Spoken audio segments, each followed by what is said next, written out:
lot of people are pretty familiar with my growing up out on the farm, my experience with agricultural lifestyle, and basic knowledge about a lot of things in general. I'm often asked, what's the appropriate size tractor that you need to maintain, say, a third of an acre, half of an acre in a nice, quiet residential neighborhood?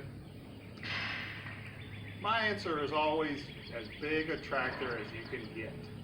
I personally recommend the Ford 4000, produced at around 62 to 65. And in fact, not just the Ford 4000, but the Ford 4000 heavy-duty industrial version, which is beefier, stronger, and basically will hold up to all of your residential needs maintaining the house that you live in. So this is a fine example of that tractor. Original paint, maintained pretty well before I got it, and I've been using it around the house here. It's time to wake it up from its long winter slumber and see if she's ready for work. So